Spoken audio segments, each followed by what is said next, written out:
What's going on, everyone? Welcome back to the weekly roundup. My name is Nick from the Vinyl Casket here on YouTube. I review comic books a lot. I'm joined by my co-hosts, Manny from Manny Reads Comics and Carlos from Omni City Comics. How you guys doing today? Doing good.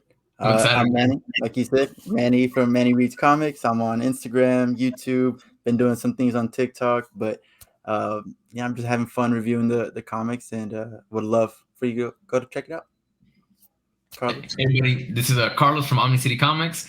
I just have Instagram, but on my Instagram, I like to review comics, post pictures of my favorite comics, and just talk to everybody about what's good in comics, what are the best storylines out there, and I'm excited today to show these two what real good comics are for the week. He shows off because he's got all the money in the world and he gets all the variant covers. So go check him out. Yeah, for sure. All right. So for those of you guys that don't know, this show every week we get together and we discuss our top 3, starting with 3, working our way down to our top pick of the week. We also then discuss our disappointing moments of the week. It could be anything from a panel, artwork, writing, an announcement, anything like that, an entire book. And then we end the show towards the end. We talk about our favorite cover of the week. Then we discuss kind of what's going to come out next week that we're excited for and we think is going to make it into the top 3. We've been doing a bracket, to determine what's going to be the best comic of each month and ultimately the best comic issue of the year. I know that my month January, we just finished it out, our first month so far. We had 4 picks of the week. They went up against each other, went into a sub bracket, and I think Batgirls 2 came out top for me, up against Ben Reilly SpiderMan issue 1. How do you guys brackets turn out? For mine, last week Robin number 3 ended up going up against Human Target number 4. And for me, Human Target number 4 ended up taking the win, man. And I think that Human Target's gonna be pretty hard to beat, man. But we'll see what happens today. What about you, Manny? So for me, January went by pretty quick. I had Batman, Fantastic Four, 7 Secrets, and Death of Doctor Strange every week, basically. And last week I had Fantastic Four go up against 7 Secrets. And it was pretty close, but 7 Secrets ultimately won. Even though it just came back from a hiatus, I think it came back strong, and I was very happy with that read. So that was my top book of January, 7 Secrets 13. Nice. All right, so that's our brackets. Most likely you're going to be seeing them right now as we talked about them. And we're going to move on to our top 3. We're going to start with pick 3.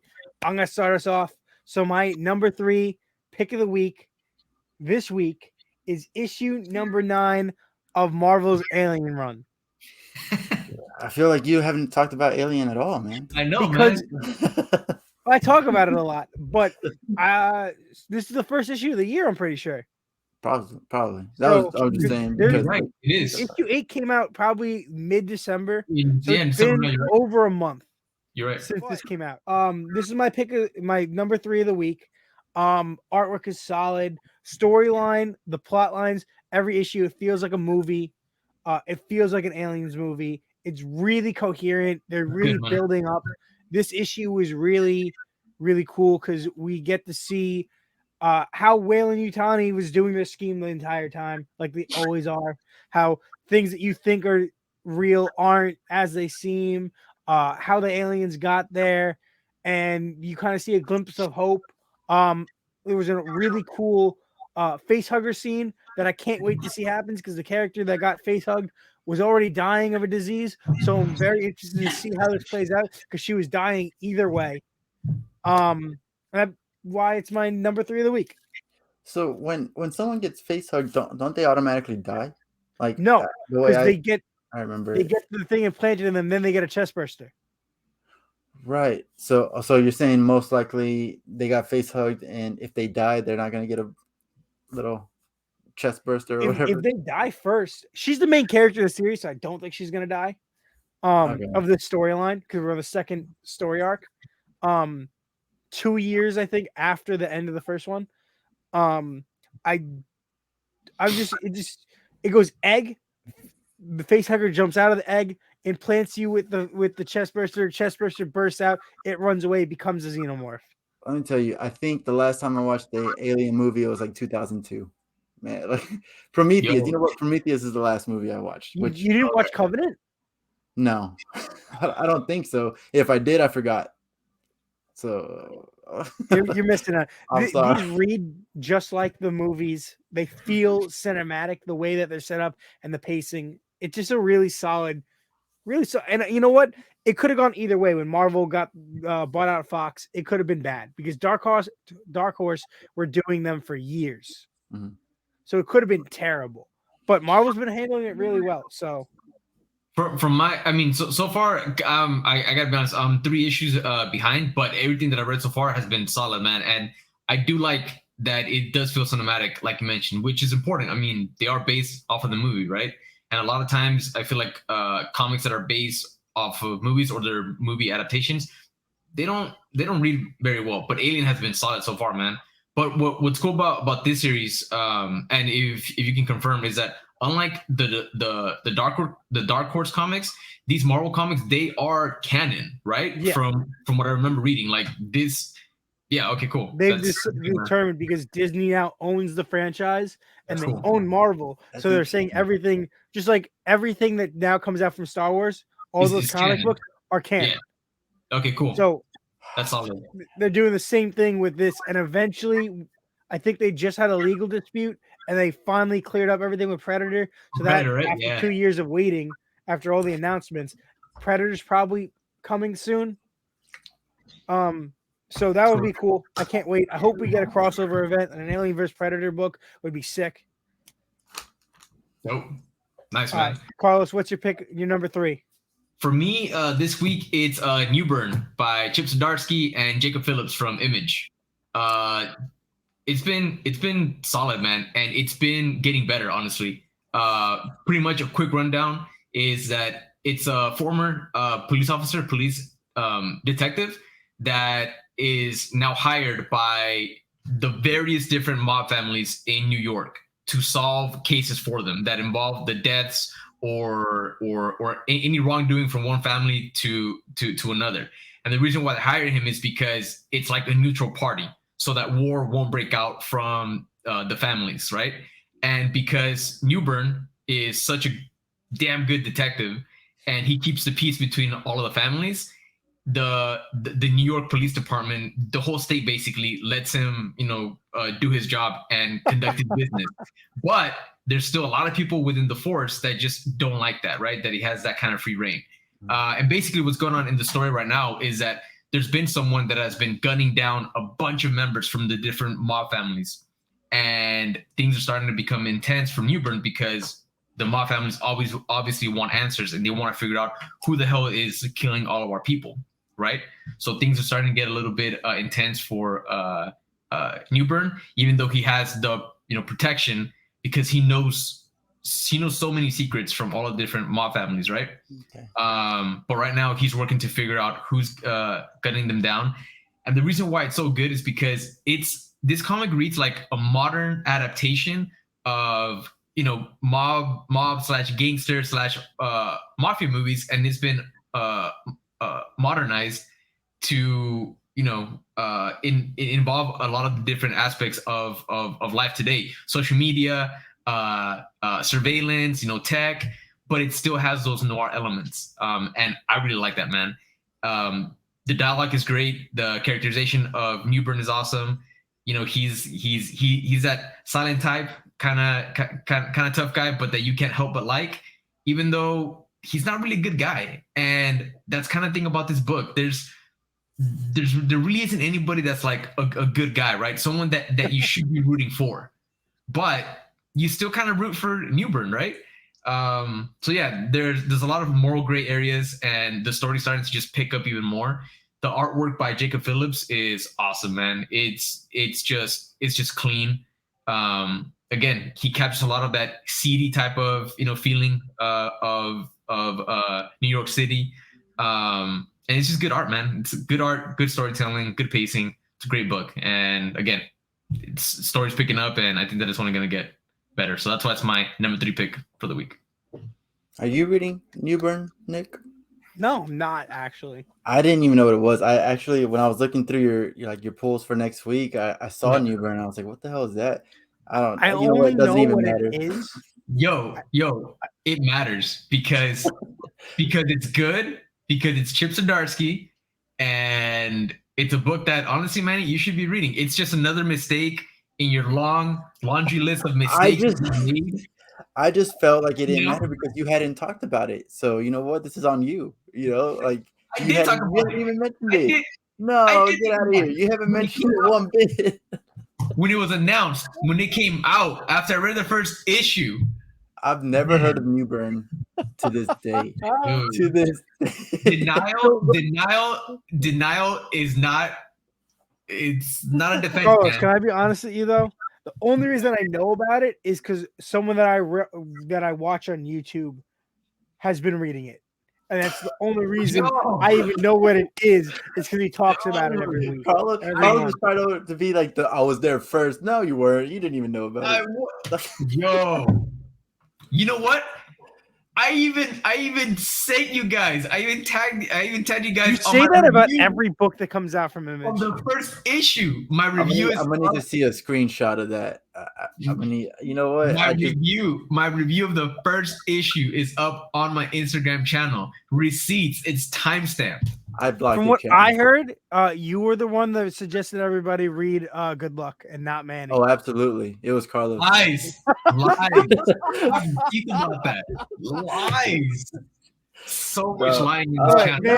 Manny, what's your number 3? Before I go to my number 3, I do want to say, like, Jacob Phillips. I've never heard of this guy, but you talking about the art makes me want to check him out. I just want to see what this art is like. But so I'm gonna note that down, Jacob Phillips, and just check out his art. Maybe check out his Instagram, see what it is. Yeah, man. But for my number 3, before I reveal it, I don't want to hear any shit from you guys. All right, like I talk shit about this. This is not a safe space. This is not a safe space.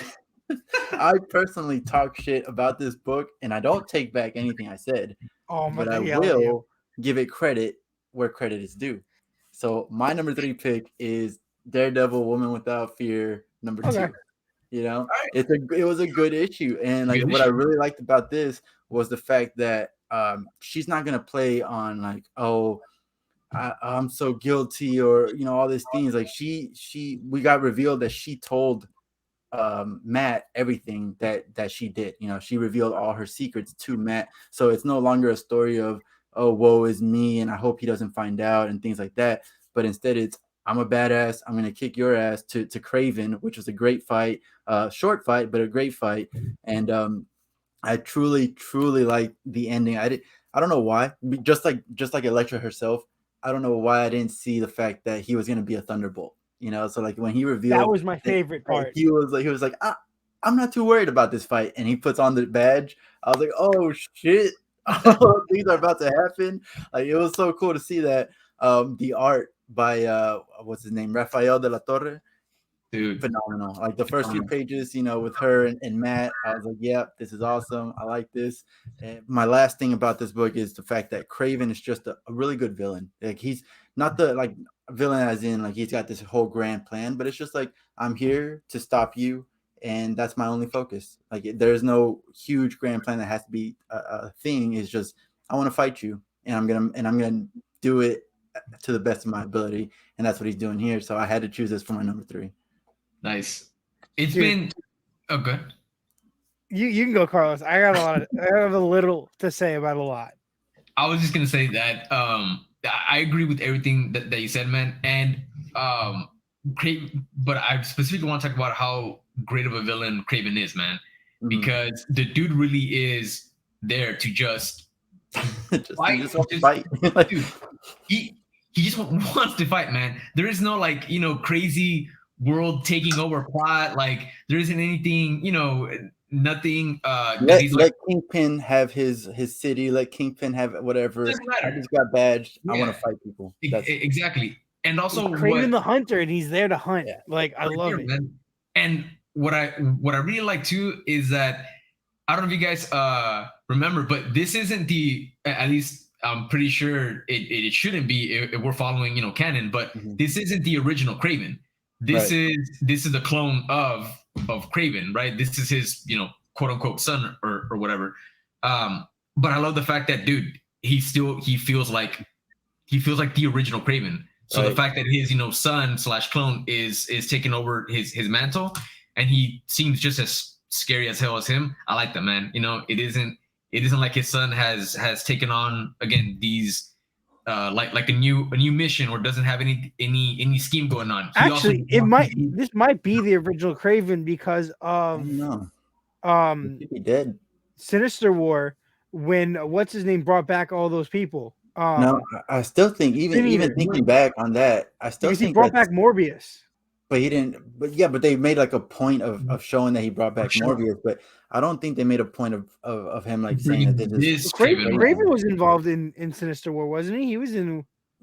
I do think that it was still the clone though. The clone, yeah. Because like why? At least I'm pretty sure because I don't remember Sin Eater at all bringing back Kraven to life. I don't remember that at all. Not even like specifying at the very least. Like you could be right, but he didn't specify it, so that tells me most likely. He brought back a whole bunch of people at once. Yeah. He was running around with his own little squad of people he just brought back. I would say if I was a betting man, I would put my money on the fact that it's still the clone. Yeah, but either way though, this Kraven's badass, dude. Badass. Nope, man. Who was the person? What other storyline was he recently in? Was it before Sinister War or after? I think it was Sinister War and then now this. Okay. I don't think he's been in anything else. Yeah, I feel like I read something with him recently and I can't remember. It was in Ben versus Ben. He fought against Ben. Oh, okay. Yeah. Which is also, kind of weird because he almost talked to him like he was the original, which makes sense because he has all the memories. But he was just like disappointed in Ben for shilling out to a company instead of being the Spider. So no, I really like this. I love that scene where he puts the thing on, and I loved it because like he was like, I heard you're the best assassin and I'm here to fight you. Because she was like, I'm not a spider. Like, why are you after me? Man? Why are you hunting me? He's like, because you're a challenge and I'm here to fight you. Like, it's great. He's being written perfectly here, and that was awesome. Way cooler than anything I thought was gonna happen. I thought it was gonna be really stupid. But no, wasn't it your number one pick, the first issue? Or no, it was like in your top 3 though. No, I think it was my cover of the week, maybe. No, he didn't have Scotty Young. I think it was in my top 3. It wasn't pick of the week. It wasn't your top 3, but it wasn't pick of the week though. I didn't expect anything from it, and it was amazing. Yeah, it was good. I thought they were gonna handle Kraven like stupidly. Yeah. I didn't think he was gonna be like as enjoyable as it was. That being said, we're on to number 2, right? Yeah. Yep. Okay, number 2. Here we go. Ready to upset some people. We got issue 4 of Dark Knights of Steel. No, it's fine. Didn't read it. Okay. Unfortunately, this was my first pick of the week. Our first episode. Mm-hmm. Issue 3 was my pick of the week. That's right. This did not make pick of the week, but this issue, my top 5, 6 were very close. Very close. And there was another issue that did everything that this issue did, but I just think that the art and just in general, this just won by just a little bit. My number 4 being another book that came the same week as this, I'm pretty sure, was Hellcop. The new issue of Hellcop 4 did the same thing where they went back and they're able to establish all this background information that really made a lot of the concepts that have been used and touched on and developed now make so much more sense without me even realizing or questioning their existence. So I really enjoyed how they explain how Batman is who he is in this reality and how he has these powers. Like how his parents were in control and how Superman's parents came, and I love how it was all being narrated by Alfred the entire time. So like it gave like context and personality to the story instead of it just being narrated. It was being narrated by someone that was there who has an emotional connection to the person that he's talking to. So like that was really well fleshed out, and it really gave like the story. Well, this is basically just a bunch of flashbacks. This issue, it gave the story at this point a lot of depth, and everything going forward is now like way more emotional, and I'm way more invested now in these characters because I know the power dynamic of their relationships. Yep. And that's why it's my number 2 pick of the week. Yo, and I think that I mentioned this the first time that this was your pick, and I take everything back that I said, man. I had said that I really wasn't excited about this one, that I wasn't feeling the fantasy / medieval kind of theme, but dude, Tom Taylor's hitting all the right notes, man. Absolutely. But seriously though, the art is fantastic, man. Yeah. Wow. Oh, and that's what I wanted to say. There was one thing, I'm going to spoil this for you, Manny. It's going to make you read the whole book. What they did at the end of this book shook me. They create a villain, right? And it's a combination of a bunch of different characters meshed into one. And I was like, what? They make Lex Luthor get the Green Lantern power ring and become the Joker. That actually pushes me away, honestly. How? I'm not gonna lie. That is too much. What? No. And he kills Bruce Wayne's parents. No. It was done in a very elaborate and in a very like ingenious way, where it didn't feel like an eye-rolling moment. It was shocking. I didn't see it coming. All of the characters that he's come up with and the roles and the backstory that he's done, it's a great interpretation of the original characters, man. It's good. It's fun. Interesting. Maybe I have to catch up. Maybe. We'll see. Didn't you read 1 or 2 issues online?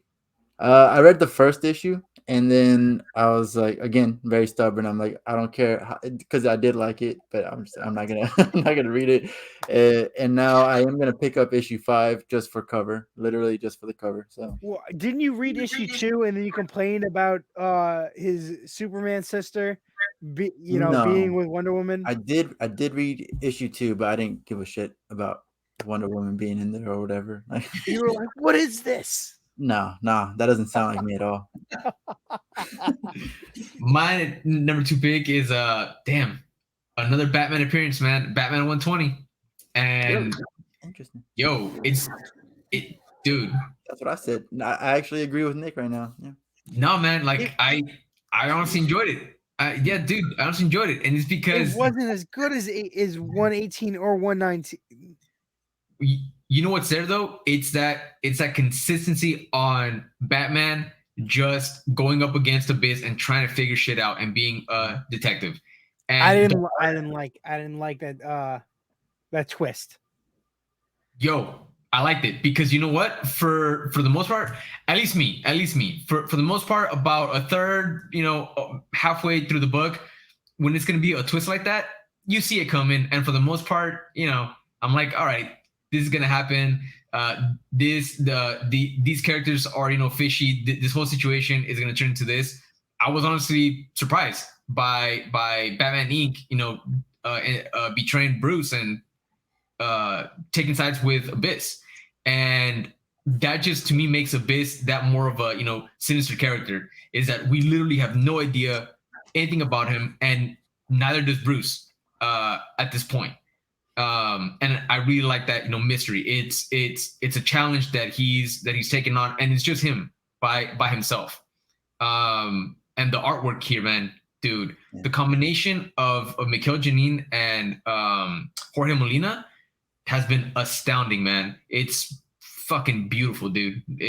so badass. The way that he depicts, Batman, it's just dope, man. And Abyss looks badass.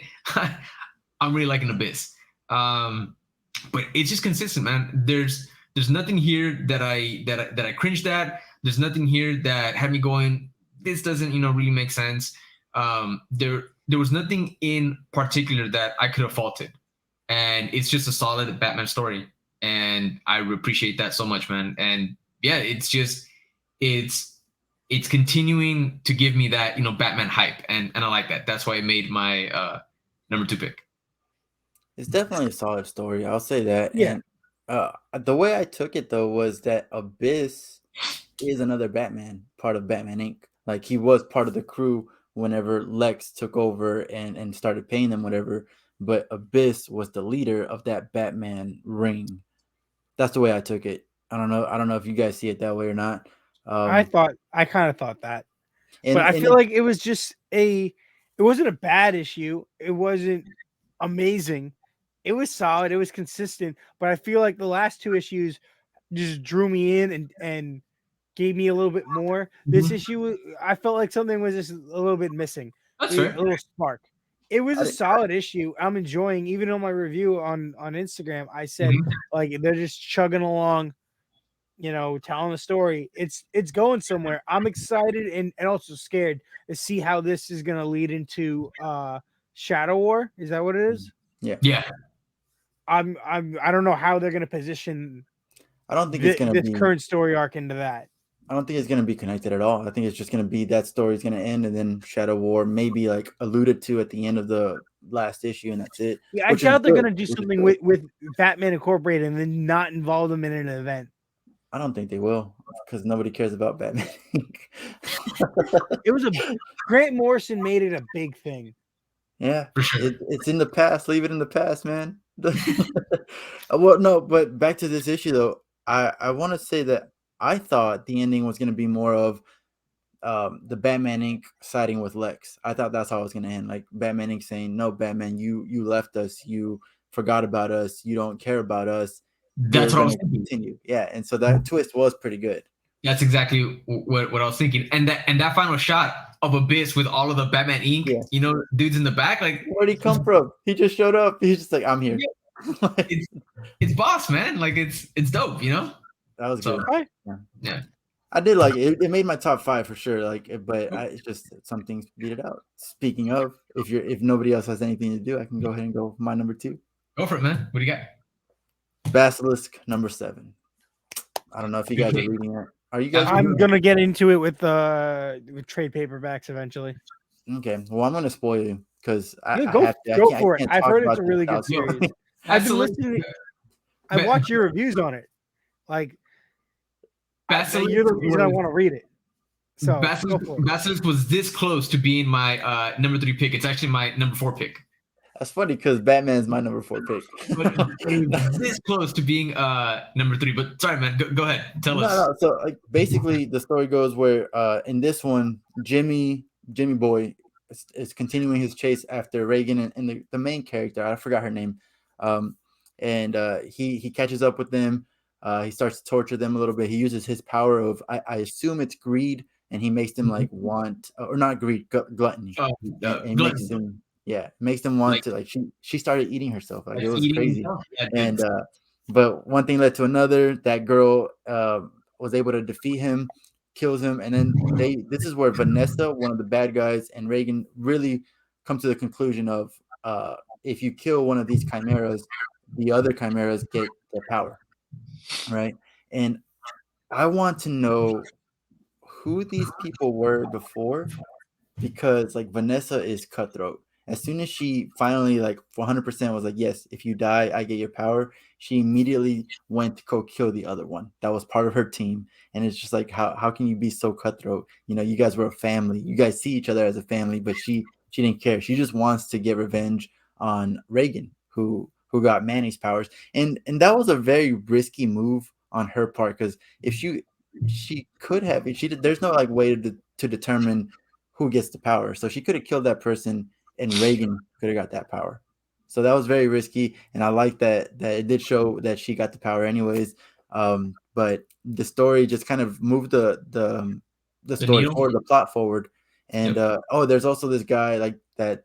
He's like the priest that follows them, and he's just a human, has no powers, and he started like bossing Vanessa around, and it was a very tense moment. And Vanessa like called him out on it and was like, "No, you're not doing that to me. You're not giving me orders, right?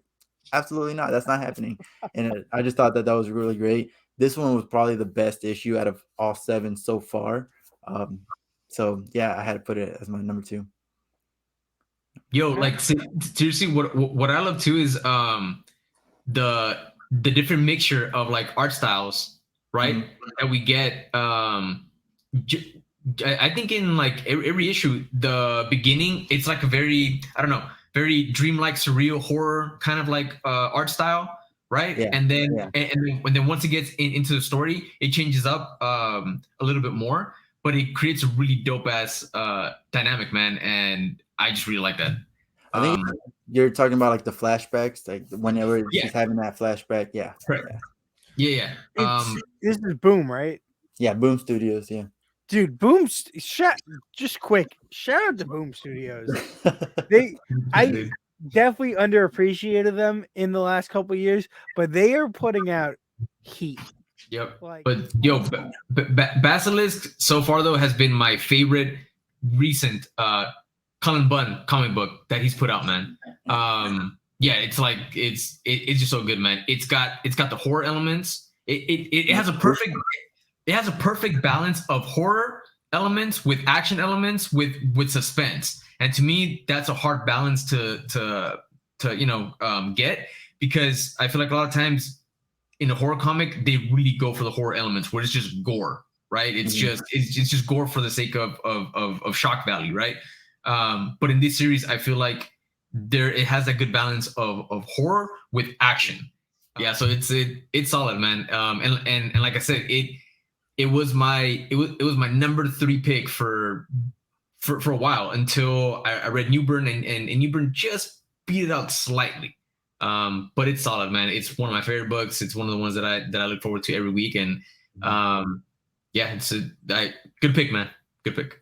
Gracias. Okay. Are we ready to enter the realm of top picks of the week? Let's do it, man. Okay. I'm ready to upset some people. I'm ready to get yelled at. I'm excited. My number 1 pick of the week. My favorite book I read this week. Excellent. Dude, I can't believe you picked Excellent, man. Wow. You picked the Excellent? Dude. It was Savage SpiderMan. Girl like this. You shut up! Shut up! You shut up! Shut up! What? Hey, good this pick, man. Book good, was amazing. All right. Amazing. I know. I wanted to save the conversation when I heard Carlos yesterday going off in our group chat. I was like, God damn it, this guy's egging me on already. Wait. Hold on. I wasn't going on and on and on and on. I stated a fact, and then after that, you decided to get into a conversation with me about it, and I had to prove you wrong. And in the end, you ended up admitting it. And that's what I never admitted anything. Absolutely, you did. I never said it was bad. I never said anything. I also didn't want to say too much because I knew it was gonna be my pick of the week, because I had already decided that. Reading this, I decided it was gonna be my pick of the week. I put it down and I had the biggest smile on my face. I had to walk away because I didn't want to read anything else because I didn't want to spoil it. Yo, damn. It was fun. I enjoyed NonStop, and at one point, I don't think you guys remember it. I thought NonStop. I didn't know NonStop was a miniseries. I thought it was going to be ongoing. Yeah, it was supposed to be an ongoing, and it was billed. It was billed as an ongoing. So when you guys had told me that, I was like, oh, like my pull list is so big right now. I kind of got to drop a title. Like, what do I do? Like, I was getting to the point where I was going to drop it, and then when it was announced it was just going to be a mini series, I was like, okay, no problem. Like, thank God I didn't want to drop this title that I'm really enjoying. And I liked it. I liked how it finished out, and I like how this took off right after. Like even the logo is just a great homage to that. I think it doesn't miss a step from when that issue ends to when this issue starts. It is right there. And while I do agree there are some elements that are a little bit missing, but I don't think they're missing. I think they're just different in this series because NonStop had those angled panels and the way the layouts were done, and it was supposed to. But one of my biggest critiques after issue 1 and 2 was that there was so much negative space being put on these pages to make them these angles and give them the trajectory that they were giving up space that could be utilized for the artwork. And what this issue did personally for me, there was not a single ounce of negative space.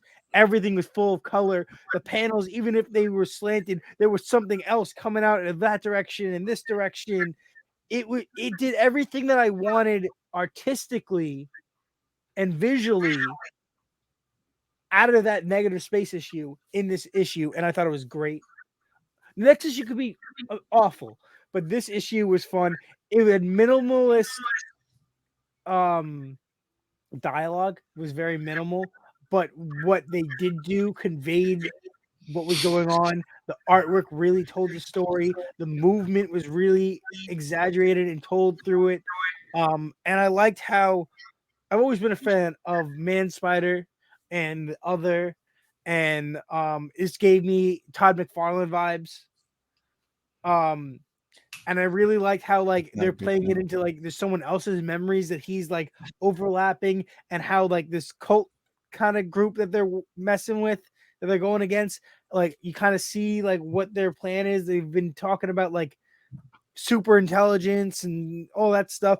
So you kind of see things start to combine, and then Baron Zemo was just kind of has been interesting, and the way he was drawn was just fun. It reminded me of some runs that I can't even think of that I enjoyed in like the mid 2000s. It was good. It was interesting for me. I enjoyed it. I had a great time. That's my pick of the week. I know you guys have other opinions that didn't live up to the hype of NonStop, but I think this did everything I wanted it to and more. So for like everything that you stated, it's funny, man. It's because I feel the opposite way. I feel that there was no space wasted in NonStop. I feel like Chris Bacalo, what he does with his backgrounds and the action and the name of that title, NonStop, it really was nonstop. It was absolutely. But if you go back and look at those issues, there are plenty of pages where the panel is like transfixed onto the page and slanted so it ends. So there's a whole part of the page where it's all white.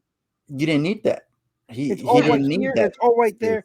In my reviews, when I used to do the overhead reviews, right? When I used to have the light box and I would do the overhead, I pointed it out that like there was just 3 images on that page where they looked really fast and they looked cool. But there was so much, but there was so much detail and action in. Yes, I always agreed. I love that title. I always agreed with it. But I was thinking that it was getting to the point where he was underutilizing some of the pages. Whereas this jam-packed it. I felt like Picasso hit me in the face with a paintbrush. It was awesome.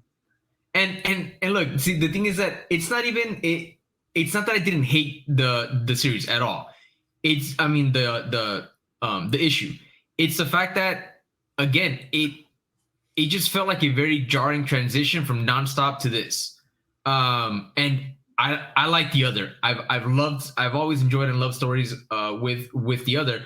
But what I was getting in NonStop was, it's kind of the same argument that I've had with Batman, right? Where everything's just so goddamn grand scale, and I just want Batman stories. And what NonStop was giving me was just, Spider-Man, like Peter Parker stories of him going out, taking out some bad guys, fighting crime, and it was fun. And it just feels like this story is getting more grandiose, and it's getting just like huge in scale, right? You got, the Other, you got this organization. It's no longer him just trying to take down some, drug dealers that ended up messing with his friend. We're even going international now. I mean, the dude's like on some remote island. You know what I mean? Yeah, but like this screams Spider-Man just going to do his normal neighborhood thing and somehow accidentally ending up in this grand scale like thing. He's like, how did I get here? Oh crap! For sure. It screams that. It screams that to me, like 90s Spider-Man, where he'd go after one guy and he ends up like, oh shit, the Sinister Six is here. Oh crap! And again, I didn't hate the issue. It just didn't have that magic that I felt with NonStop. But and that's it. Issue number 2 and going forward, they may get better. I may enjoy them more. But the initial transition, I was really hoping for a good 15 issue run of that creative team, that kind of feel. But again, I may enjoy issues 2, 3, and 4 going forward. Is this a 6-issue series also? I'm not sure. 5 maybe? Yeah, I'm not. You know what? There might be a third series. This might just be a story arc. Maybe. I don't think so. If they tell this like in chapters story through miniseries, I would be perfectly okay with that. The way NonStop ended tells me that it got canceled, and then they got this chance to finish their story, and that's it. I don't think it's going to continue, honestly. Well, the whole thing with NonStop 2 that was a shame was that it got absolutely hammered by COVID, because when NonStop was supposed to come out, it was at the initial beginning of COVID, and it ended up being pushed back like over a year. Yeah. So and then just delays and everything that's been happening. I just think this series overall was negatively affected by what's been going on and the pandemic, which is a shame. But again, I'm still gonna continue reading it, and who knows, maybe I'll get a better appreciation for it. So. I really hope that this is just a storyline that ends, and then they get to tell some more, because I enjoy it. Both of you have points that I agree with. Both of you have like really good points, and I didn't hate this issue as much as Carlos did, but I did feel like this is different. It's not the same, and most of it was because of the other. And like I have never read the other storyline or anything like that, but because it was so dumbed down, NonStop was so smart, and it dealt with like the brain part of the storyline. Like the brain was a huge part of that. Yeah, but the whole thing is that he got injected with the smart thing. No, I get that. No, and it reacted with the spider sense. So what it is the fact that like now we have the other come out, and it's just survive, beat him up. Oh my god, what's happening? Like it's just like one word things, and it just felt so dumbed down. And I get why, because it is the other. It's just about survival, and that's it. But I don't like that. I like the smartness of it. So I am gonna finish the story. Like I still like the story, but I appreciated a smarter Spider-Man other than the other. And I will say that the final page of him saying like I need to become the Alpha, that was pretty badass, and it gets me excited for the next issue. But main part, it was not as good as NonStop. Can we all agree that Baron Zemo's dialogue was hilarious? Yes. He was like, I need to get away. No, wait. That's not who I am. He's like, he was like trying to talk to the spider. He's like, God damn it. Yeah. He's like, I like you better than the other way. I think there's a lot of potential. And honestly, it really did take off from the last panel that we ended on. Yeah. In NonStop. Yeah. It took it. And I didn't know how they were going to transition for that. They're going to do a time skip or something. I did like that. I did really like that and appreciate that. I feel like that also added to the disappointment though, because it did start off right after NonStop. So you're like, oh yes, this story is just going to continue right where it left off. And then it went kind of to us, it kind of for sure. I just mean that I appreciate that it wasn't jarring in terms of figuring out like what's going on now. We know exactly what happened, and we know why he's there. We know what happened, so that's good at least. Yeah. So. All right, Carlos, what's your number one? Yo, easily Chicken Devil. Easily Chicken Devil, dude. This fucking Chicken Devil, dude. What the frick? Chicken Devil has everything that you want. Not just in a comic, man. Chicken Devil has everything that you want in a story. It is a perfect mixture of humor, of action, of like, dude, character growth. It has insane moments. It has everything that you want. It has a journey that has a beginning, a middle, and an end, and it leaves you excited for more to come. But in this issue, Mitchell Moss finally goes up against the last I guess like remnants of the people that are after him, right? And he's finally reunited with his family, which is just, dude, it's such a humorous and ridiculous scene, because the whole reason why he's gone on this crusade of taking down the people that killed his family, and then his family ends up being alive, just it adds a beautiful layer of humor to the story. And seeing him and seeing who he becomes when he puts on that chicken suit, from being a normal dude to becoming an absolute badass, I loved it, man. The artwork is wacky, but not in a sense where it becomes abstract. It just adds to this almost Quentin Tarantino kind of like vibe to the world and to the story. It's got that awesome like neon / pop art kind of feeling quality to it. Dude, it's just a funny ass book, man. And it, like I said, it's adrenaline pumping. It's got everything, man. It's just one of the most unique books that I've read. We don't talk a lot about the letterers and how they structure the word bubbles, the fonts that they use, but the letter in this run, man, dude, it adds a lot of characterization, and it adds like a lot of life to the story. And yeah, man, Chicken Devil is just a great book.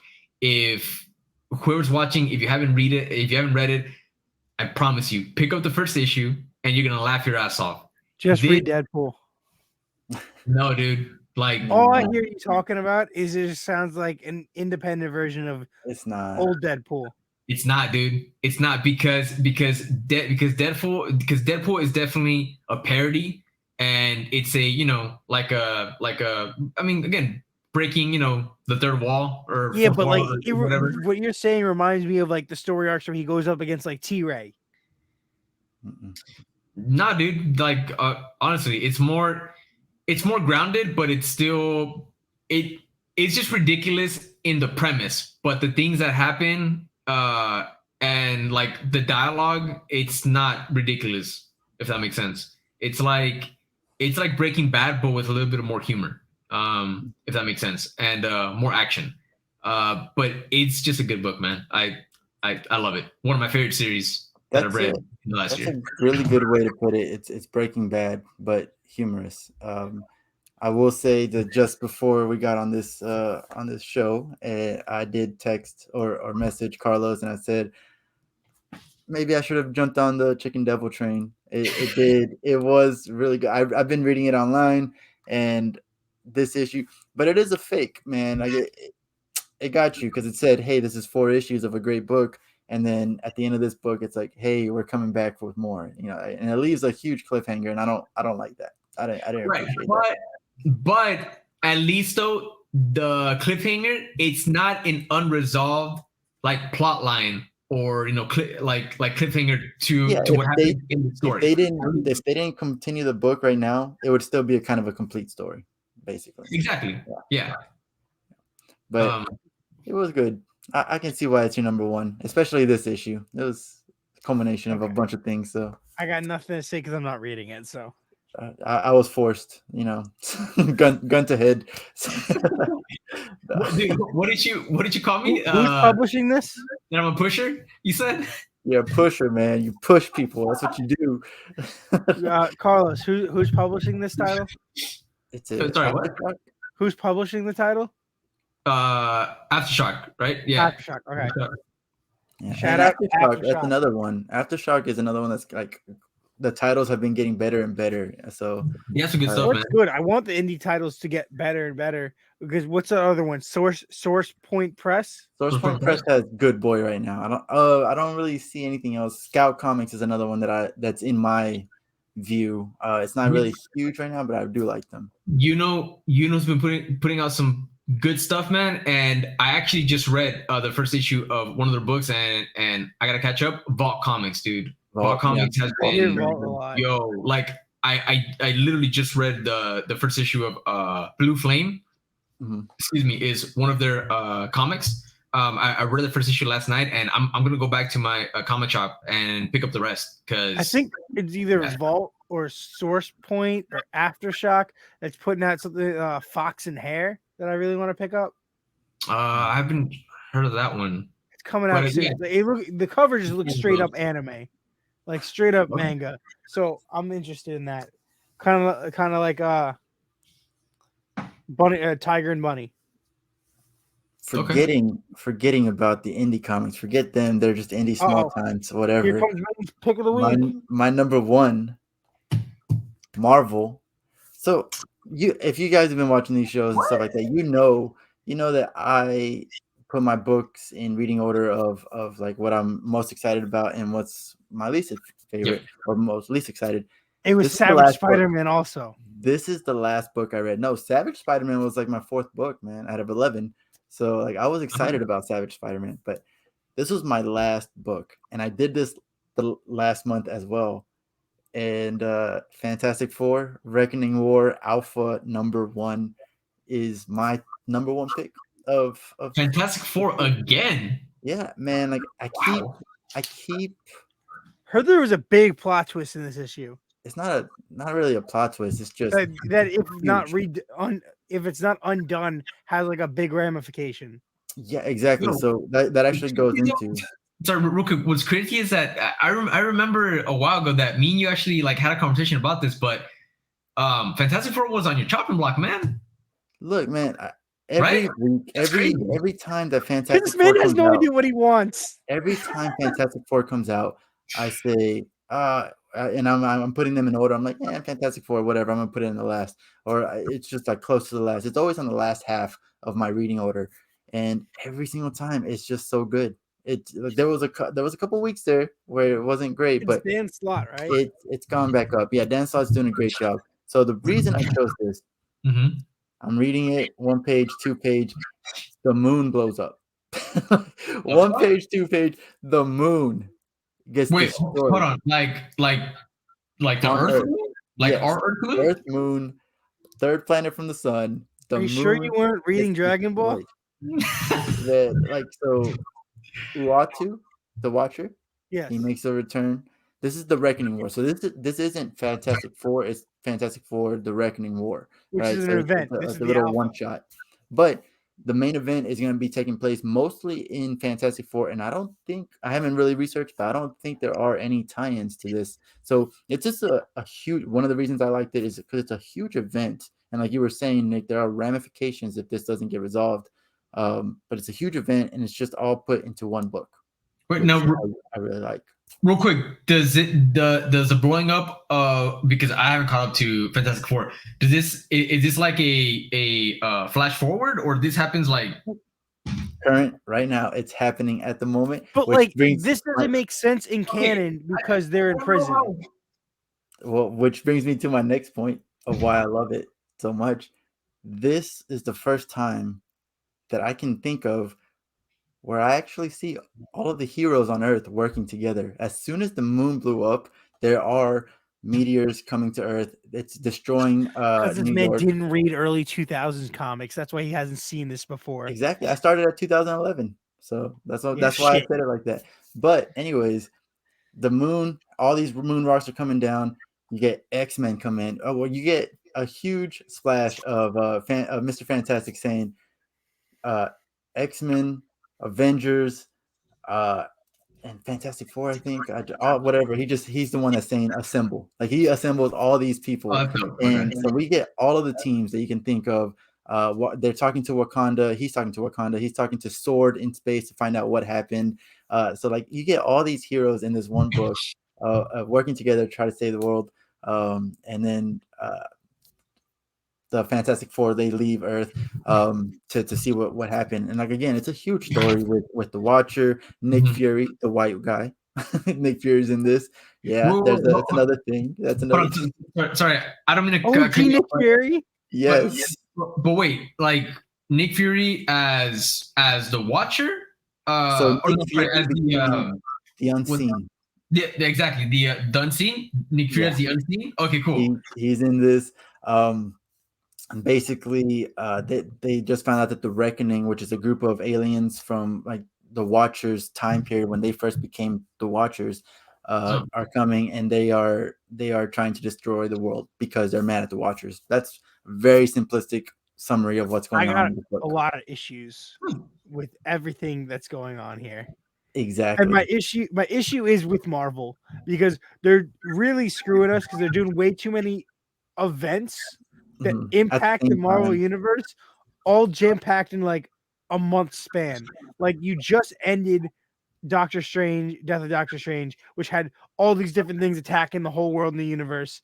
Now you have Devil's Reign, which theoretically none of this should be able to happen because Sue Storm and Reed Richards are in jail. Which hasn't happened in the Fantastic Four storyline at all. Which is so annoying because other titles are being impacted by I assume that the events of Devil's Reign just finished, and then this is starting from there. But we don't know. That's one of the bad things about the events.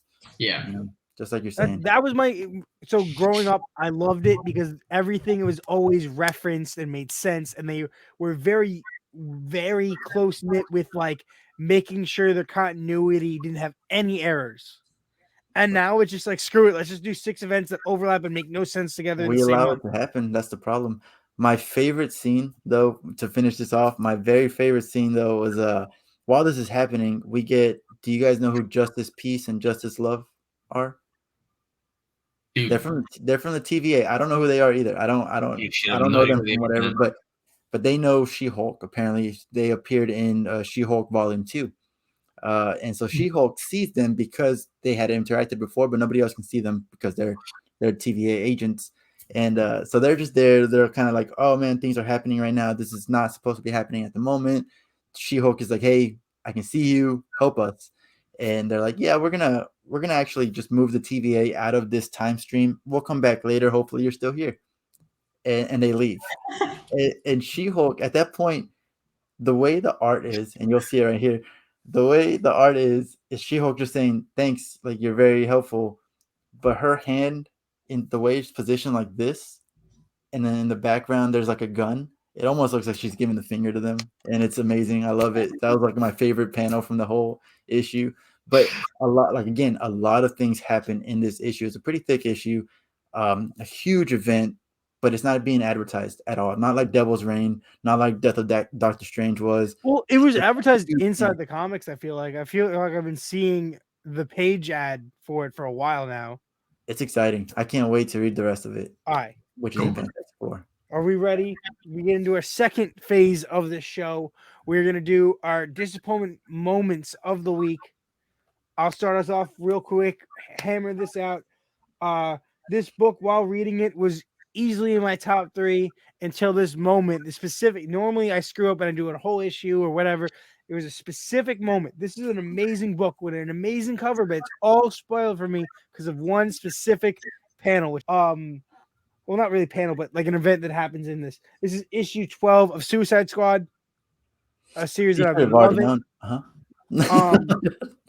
The problem here is I'm so sick and tired of Amanda Waller being a plot device to delay all this build up to get us exactly what us want. We were getting to this point. This really cool thing was about to happen. I was all excited because these multiple different Suicide Squads all turning on her and going against her, and then she just goes like this, and people start vanishing, and she's not actually there, and they're all getting thrown into hell. Like she just snapped her fingers, and people are. They destroyed her systems, so she couldn't access the thing in their heads. But all of a sudden, she can just make people teleport. She is human. That sounds badass though.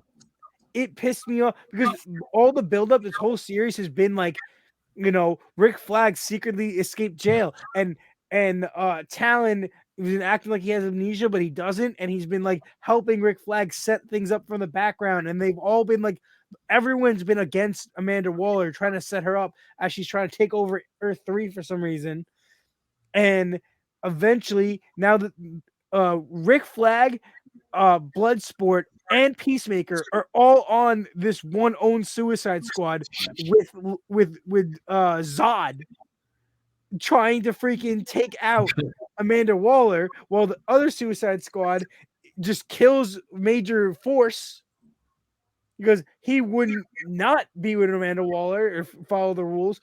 Ambush Bug fights some weird like clown version of Deadpool.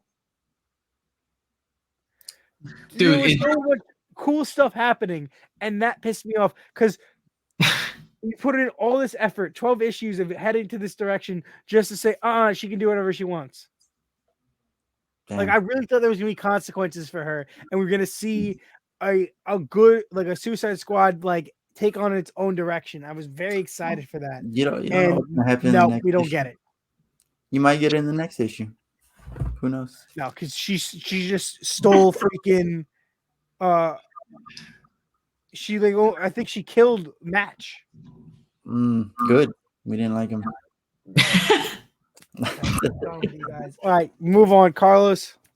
Yo, I'm gonna go rogue, man, because there really wasn't anything that I was like truly disappointed with. So I'm gonna go a little bit rogue and actually give you guys something that I'm excited about. Not necessarily something that I'm excited about next week, because that's our next segment, but just something that at first, and this is why I'm picking this, because at first I was a little disappointed. And that was because a teaser image came out of a new Avengers team, or it was hinted at. And I just kind of rolled my eyes and thought, man, another Avengers book. Like, it was going to be my disappointment. I was pretty sure of it. But then the full lineup for Savage Avengers that's going to be coming up. Disappointing, yeah. Came out. that was a disappointment of the week. And it got me excited. We got Daredevil, Elektra. We got Weapon H, which I would never really care for, but it's just so random. We got Anti-Venom, which I'm super hyped about. And we're getting Cloak and Dagger. It's just, this is an eclectic as hell team. The Savage Avengers team before, I felt was like weird in terms of... you forgot Black Knight. Huh?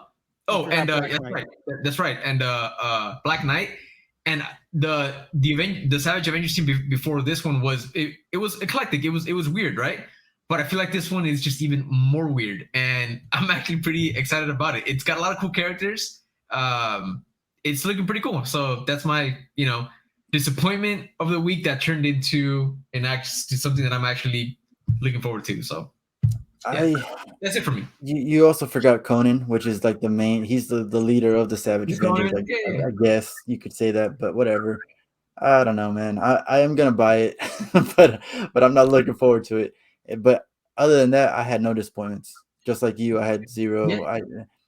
You guys are wild. What it was gonna be that one of my variant covers didn't come in, but then I saw it in person in another shop, and I was like, "Yeah, this actually isn't that great." So I didn't buy it. So that's your disappointment. It's my comic gods are looking after me right now. Like, I got books that I wanted, and that's it. So nice. All right, so we're moving on, I guess, to cover of the week. Yeah. I have a half and half here. So I'm gonna just say what my favorite A cover was, because it shocked me, but I don't think it's good enough to be my cover of the week. It's not your cover of the week. No, but I want to give it the credit that it I want to give it the credit it deserves. All right. Because it does deserve it. Issue 1 of Sabretooth shockingly had a really good A cover. Okay. Pretty good. It's Stegman, right? I'm pretty sure it's Stegman. And it's an awesome A cover. The issue itself is amazing. Really shocked me. I wasn't expecting anything, but I think it deserves, because usually I hate A covers. My shop is always like, why do you never want the A cover? I'm like, because they're not good. Like, most of the time, a lot of the books I get, they're just like That's why I love getting the card stocks from DC because they're usually better than the A cover. Okay. But it was good. It was interesting. But my cover of the week, we got another Scotty Young baby. We got excellent, worst comic I've ever read in my entire life. But this Scotty Young dupe was so good. That cover is good, man. It's a good cover. So good. You're gonna see this, guys. If you watch this throughout the year, I'm gonna have a lot of Scotty Youngs. They just warm up my heart. They make me happy. They're just so creative. Have you guys seen Treasure Planet? Yes. Yeah. So yes. That little group, that thing, or like what? Who inspired who? Like, I'm assuming because he's from the '90s. Okay. Yeah. Because he's from like X-Force. I like the one from Treasure Planet way more than this guy.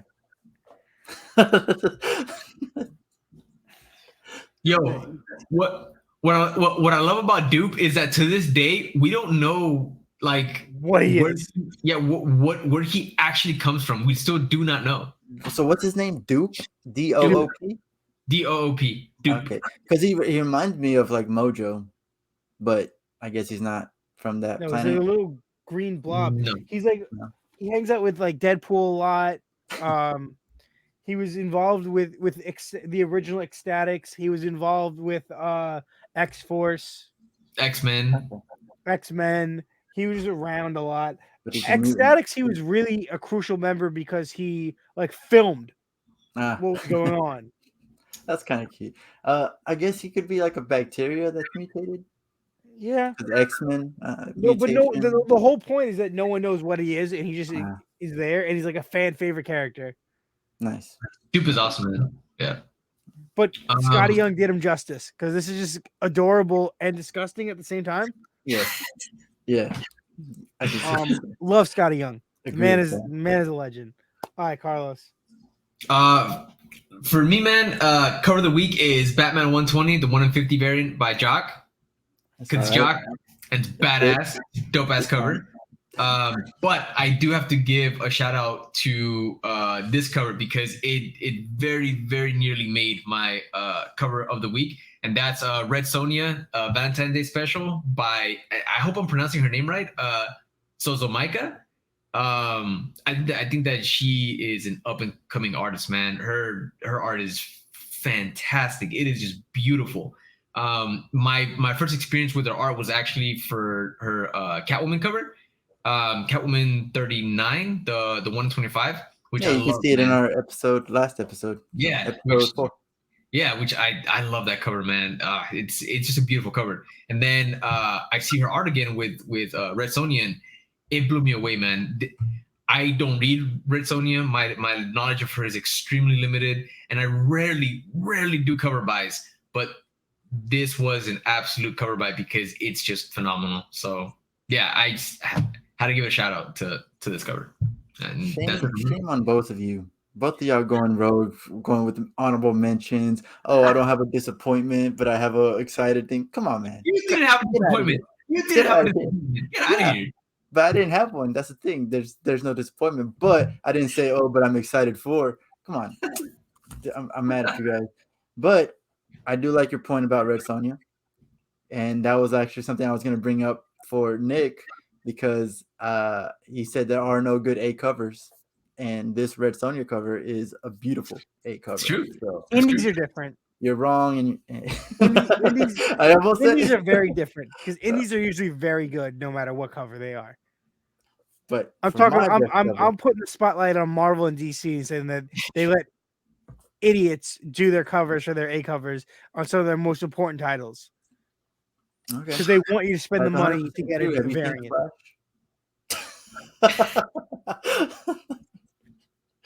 Oh man. But moving on to my best cover of the week. This may end up being my cover of the year. This is a bold statement on my part.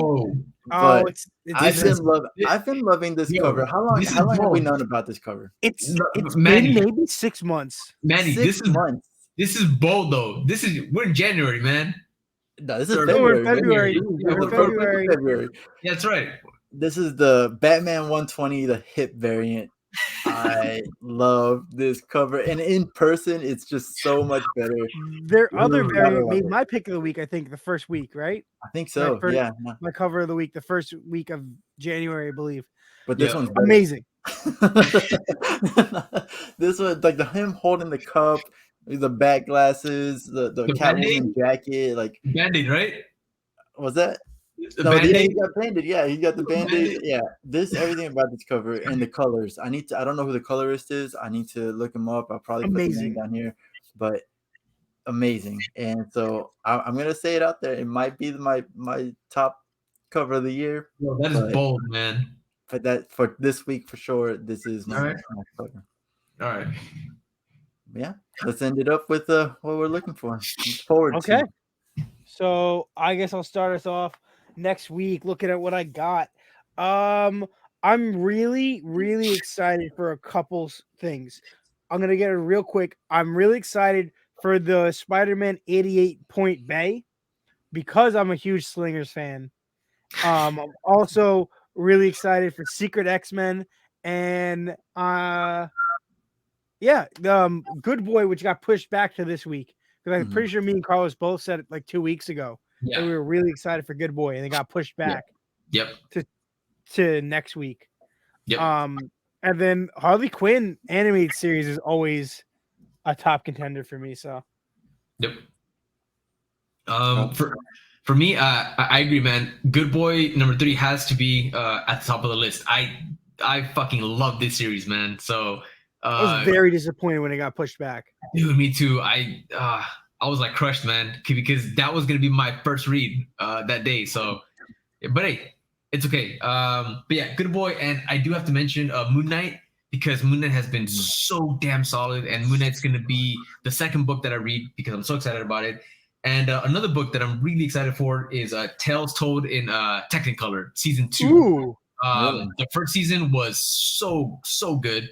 And I'm excited for it to come back. So yeah, that's what I'm looking forward to the most. I gotta say. What about you, Manny? What do you got? I mean, I don't really like to tell you guys my cover wise, but like cover wise, New Mutants coming out with Peach Momoko. So I assume that this is Danielle Moonstar, but either way, no matter who it is, this is a beautiful cover, so I'm looking forward to actually having that in my personal collection. Book-wise, there's so many good things coming out next week, but I think Radiant Black and Seven Secrets are gonna be the ones to fight for the top spot. Yeah, so. it's Peach Momoko, Danny Moonstar. Yeah, Danny Moonstar. Yeah, so I'm excited for that. That's my excitement. Nice, good stuff, man. Good stuff. It's been a good week, man. Well, I mean, it's been a good first month, so I'm looking forward to February, man. Like there's just a lot of dope stuff coming out. So hopefully we'll have a really strong start to February, man. I'm shocked if I don't have a Spider-Man book be my top pick of the year. Because I got 3 Spider-Man books already, and we just entered the second month. Yeah. Yo, like I gotta say, man, I think that human Target's looking to be like it's gonna be my. If Tom King gets your top book of the year, I hope you. Dude, look. If it's not Human Target, it might be Supergirl, man. Like for the year. It's gonna be Good Boy. Do you understand how ridiculous that sounds? I know. Hey, you. 2 minutes ago, you were over here picking your cover of the year, man. A cover, man. It doesn't matter. A story, not a whole story. Like there's some stories coming out that we don't even know about. What is it called? Chicken what? Chicken Devil? A Chicken Devil is gotta make it. No, it's not. Yo, like that one's fun, but it's not gonna make it. Yeah, it's fun, but yo, like I'm telling you, Human Target or Supergirl are looking to be. I can't believe that I'm saying this. I cannot believe that I'm saying this. But those are probably the books to beat right now, man. Yeah, it's. I don't know. I'm just saying. But hopefully we get a really good start to February, and it sets the tone for the rest of the month. You know. So. Absolutely. So, thank you guys for joining us and watching the video. This has been our weekly roundup, episode 5. Yep, absolutely. First episode of February. We're starting our second month of the year strong. you'll be seeing our completed brackets in the next episode next week. Thank you guys so much for tuning in, and remember to please do the whole spiel. And whatever channel you're watching this video on, please subscribe, like, drop a comment, hit the bell. Let us know what your top 3 was, top pick, favorite cover, disappointing moment, anything. Have no problem DMing any of us on Instagram to talk to us, ask us questions, anything like that. Remember, it's Vinyl Cascade Comics, Omni City Comics, and Manny Reed's Comics. We're all right here, right in front of our faces. Support us. We'll support you. And remember to have a great day. Thank you, everybody.